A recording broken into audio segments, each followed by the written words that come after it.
Number 12. Drinking urine. Urine therapy was a documented, fairly common plague treatment, used both on the skin and consumed directly, based on the belief that urine carried cleansing properties. Patients were bathed in urine multiple times a day. Drinking a full glass was considered even more effective. Healthy people collected their own urine specifically to sell to the sick. The reasoning tied to older medical traditions viewing bodily fluids as tools of internal balance. A cleansing fluid from a healthy body was believed capable of transferring that health to a sick one. Because it was cheap and easy to produce, urine became one of the most accessible plague remedies available. People bought bottled urine from strangers and drank it, hoping it would save their life. Even during a mass extinction event, someone found a way to sell it. Number 11. The anti-bathing order. During plague outbreaks across medieval Europe, physicians issued public notices telling people to avoid bathing entirely. No bathing, no pork, no exercise. Town criers repeated the same warning again and again. The reasoning came from the era's dominant medical theory. Doctors believed hot water opened the pores. Open pores let poisoned air sink straight to the heart. Staying dry meant staying safe. No records show this advice ever reduced infections. It was followed purely on belief, generation after generation. So people stopped washing for months in the middle of a mass casualty event, on the advice of trained doctors. Number 10. Mandatory tobacco smoking. At Eton College in England, smoking wasn't just allowed during plague years, it was enforced. Boys were required to smoke a pipe at set times during the school day. Students who refused were physically punished. The logic followed the same bad air theory. If poisoned air caused sickness, smoke might burn it away before it took hold. Tobacco was new and imported, which gave it an air of medical promise. No surviving records show smoking students fared any better. Children were beaten for not smoking during a pandemic by teachers who thought they were doing the responsible thing. Number 9. Onion plugging.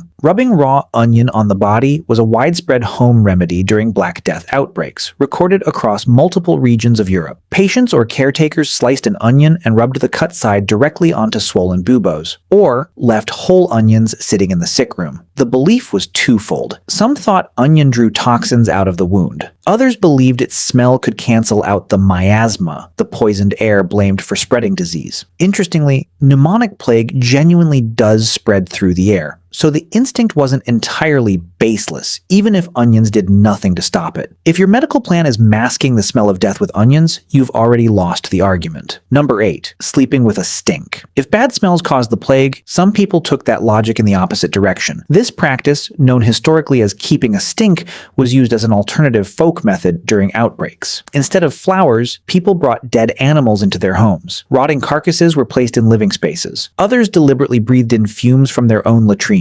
The theory was competitive, not defensive. If one bad smell caused disease, a worse smell might overpower and drive it out. Decomposing animals attract flies and pests known to spread disease, so this method likely worked against its own goal. A pandemic was killing a third of the population, and someone's plan was to sleep next to a dead badger, on purpose. Number 7. Powdered emeralds. Consuming crushed gemstones was a documented cure among wealthy plague victims, alongside similar treatments using gold. Emeralds were ground into fine powder, mixed into drinks, baked into bread, or swallowed straight. The reasoning came from the belief in the mystical power of precious stones, thought strong enough to counteract poison in the blood. Since the plague was often described as a poison entering the body, a poison-neutralizing substance seemed logical. This cure was reserved almost entirely for the rich. Survival was sometimes higher among them, though historians credit their ability to flee cities, not the gemstones. Reports describe the taste as similar to swallowing crushed glass. Because it was. Number 6. The Vicary Method. Named after English Dr. Thomas Vikery, this became one of the most widely referenced plague treatments in English medical history, tied to royal physicians of the era. A live chicken had the feathers around its rear plucked bare. That bare skin was pressed directly onto a patient's swollen bubo and strapped down to hold it in place. The belief rested on an anatomical myth. Physicians thought chickens breathed through their rear end. If true, pressing it against an infected wound might pull the sickness out of the human body and into the bird. If the chicken sickened and died, it was often taken as proof the treatment was drawing the illness out. A new chicken was simply strapped on to continue. Number 5. Toad vomit lozenges. This one comes with an unusually credible source. Isaac Newton, the physicist behind the laws of motion,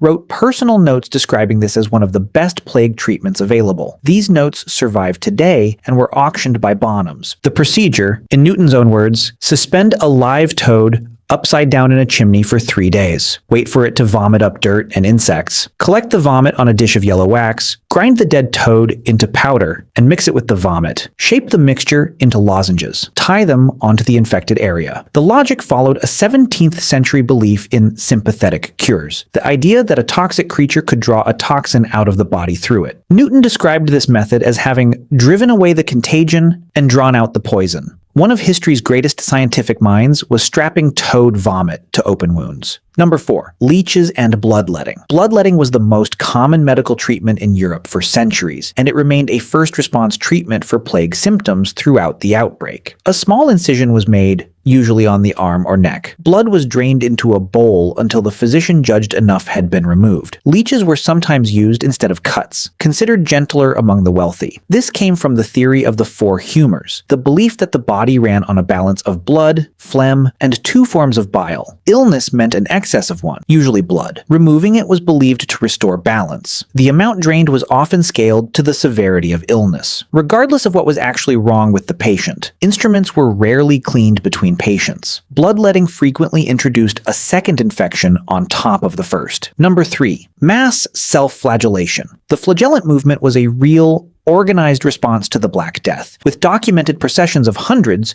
to over 1,000 people moving between towns across Germany and beyond, starting in the mid-14th century. Participants walked from town to town, stripped to the waist. 3 times a day, they whipped their own backs with knotted, metal-tipped scourges. This continued for 33 straight days, 1 day for each year of Christ's life. No bathing, no shaving, no speaking, sleeping on bare straw. The belief driving this was collective guilt. The plague was widely seen as divine punishment for humanity's sins. Extreme public penance was thought to be the only way to end the suffering. Some towns met these processions with intense devotion. Others saw church authorities ban them outright, fearing the movement was spiraling out of control. Walking city to city with an open, bleeding back during a pandemic caused by infection wasn't repentance so much as an invitation to it. Number 2. Skull soap. This cure comes from the notes of a Dutch physician during the plague era, part of a wider European tradition of corpse medicine, remedies built from human remains. The recipe was specific. Take the skull of an executed criminal, turn it into soap. Combine it with lard, linseed oil, herbs, and 2 ounces of human blood. This sat within a medical tradition that believed human remains, especially from violent deaths, retained a residual life force, transferable to someone gravely ill. There's no surviving record of how widely this exact recipe was used or how its results were judged. A licensed physician looked at an executed man's skull and decided it was medicine. It's hard to find the punchline in that one, it just shows how far people were willing to go. Number 1. Praying to Saint Sebastian. Saint Sebastian became one of the most widely invoked plague saints across Catholic Europe, with prayers and shrines rising sharply during Black Death outbreaks starting in the 14th century. Communities prayed directly to Sebastian, asking him to protect them from the disease. The logic traces back to pre-Christian belief, where plagues were seen as arrows shot down by the gods. Sebastian had survived being shot full of arrows and lived. To a population steeped in that arrow plague connection, praying to the man who survived arrows carried its own internal logic. His following only grew as later outbreaks eventually subsided, though there's no way to separate genuine belief in his help from the simple fact that epidemics end on their own. There's something poetic about asking a human pincushion for protection from invisible arrows.